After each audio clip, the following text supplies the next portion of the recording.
লাশ কাটা ঘরে নারীর মরদেহের সাথে বিকৃত আচরণ। ১.৫ বছর ধরে আত্মহত্যা করা কম বয়সী নারীদের সাথে এমন আচরণ করে আসছিল মুন্না নামে এক ডোম সহকারী।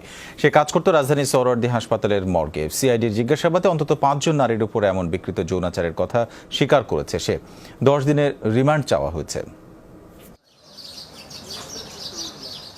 লাশ কাটা ঘর মানে মর্গ। অস্বাভাবিক মৃত্যু হলে এই ঘরেই মরদেহের ময়নাতদন্ত করা হয়। এজন্য চিকিৎসকদের সার্বিক সহায়তা করেন ডোমরা। তাদের অধিকাংশ সময়ই কাটে মর্গে।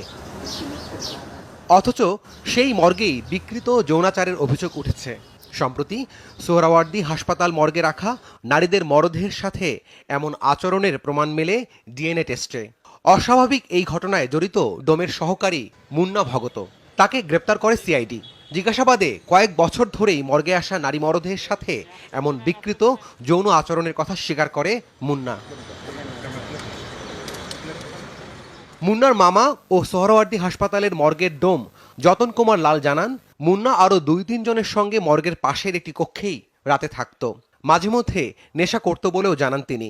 ও থাকতো আমার এখানে, আমি ওকে রেখে যেতাম, ও ওর ৩-৪ জন মিলে থাকতো। থাকার এক পর্যায়ে আমি বাসায় থাকতাম, আমাকে বোর্ডে আসলে আমাকে ডাকতো, আমি আসতাম।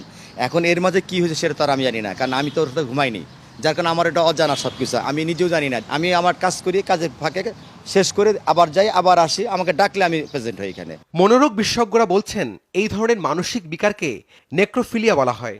এই রোগে যারা ভোগেন তাদের মধ্যে এক ধরনের বিকৃত বাসনা তৈরি হয়। এটি এক ধরনের মানসিক বিকৃতি, এটি এক ধরনের যৌন বিকৃতি, পাশাপাশি প্রচলিত আইনে মৃতদেহের প্রতি অবমাননার কারণে এটি এক ধরনের অপরাধও বটে।